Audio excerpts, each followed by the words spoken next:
Bonjour, dans cette vidéo et dans les deux suivantes, je vais vous parler des techniques de manipulation telles qu'elles sont enseignées dans les différents établissements qui forment nos futurs dirigeants. Alors, je ne vais pas vous les énumérer parce que vous allez en trouver des catalogues sur Internet. Je voudrais juste vous montrer par quelques exemples comment elles sont appliquées dans notre politique nationale. Ces techniques sont globalement de trois ordres. D'abord, il y a les modes de communication, la façon dont vous vous adressez à votre public, la façon dont vous vous positionnez par rapport à lui. Ensuite, il y a les stratégies à court terme, ce qui permet de faire un coup de com'. Et enfin, il y a les stratégies à long terme, toutes les techniques qui consistent à conditionner la population. Pour ce qui est des modes de communication, il y en a un qui est assez à la mode en ce moment, c'est la culpabilisation. Vous avez certainement entendu notre président décréter que vous ne trouvez pas de boulot. Il suffit de traverser la rue pour trouver du boulot. Ou bien, j'ai un beau costume. Ah oui, mais moi j'ai fait ce qu'il fallait pour avoir un beau costume. Sous-entendu, si tu n'as pas de beau costard, c'est que tu es nul. Et enfin, de décrire notre société avec les premiers de cordée et ceux qui ne sont rien. Évidemment, quand à chaque fois que vous plaignez quelque chose, on vous exprime que c'est parce que vous êtes mauvais, ça casse un petit peu l'envie de se plaindre. Une autre technique qui crée aussi un autre rapport, c'est l'infantilisation. Alors, quand on s'adresse à des gens comme à des enfants, ça a deux effets. Le premier, et c'est pour ça que c'est très employé dans les dictatures, en fait, dans les États totalitaires, c'est que on paternalise un peu les choses en expliquant aux gens que peut-être ils ne comprennent pas, mais vous inquiétez pas, on s'occupe de tout. Ce qui est une façon gentille de dire obéissez. Et puis, l'autre effet qui est beaucoup plus courant peut-être chez nous, c'est que quand on s'adresse aux gens comme à des enfants, finalement, on leur fait baisser la garde, ils se méfient moins. Un des exemples les plus parlants, ça n'est pas forcément dans la politique, c'est dans la communication commerciale, dans les publicités. Vous n'êtes jamais demandé pourquoi les publicités pour les jus de fruits, et notamment les jus d'orange, étaient toujours à base de marionnettes, de personnages de dessins animés, de familles souriantes et chantantes, un petit peu comme dans les anciens Walt Disney.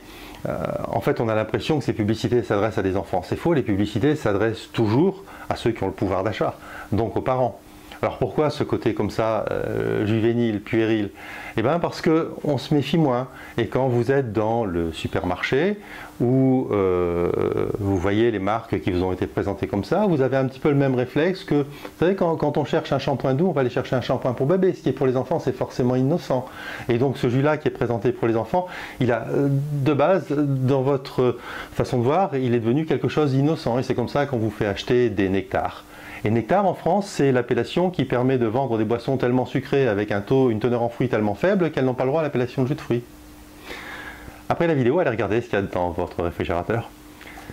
Pour ce qui est des techniques à court terme, des stratégies à court terme, il y a une des plus connues, c'est la PRS, qui a été baptisée comme ça par Noam Chomsky. PRS pour problème, réel ou fictif, qui entraîne une réaction de la part du public et auquel vous apportez une solution, vous vous présentez comme le sauveur. Vous vous souvenez certainement de ce tableau que j'avais diffusé dans une vidéo précédente qui montrait que plus un pays avait un taux d'immigration fort, plus il avait un taux de chômage faible, ce qui est évidemment assez contraire à l'idée reçue et à l'idée répandue par l'extrême droite, mais ce qui est cohérent avec une politique telle que celle d'Angela Merkel par exemple.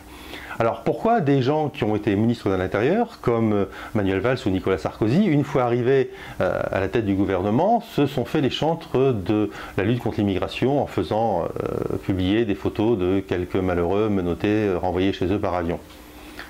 Dans cette technique-là, le problème il est soulevé en l'occurrence par le Front National, ça crée une sorte d'inquiétude de la population par rapport à l'immigration et ils se présentent comme les sauveurs. Dans la pratique, le problème il est faux et la réponse apportée complètement inefficace.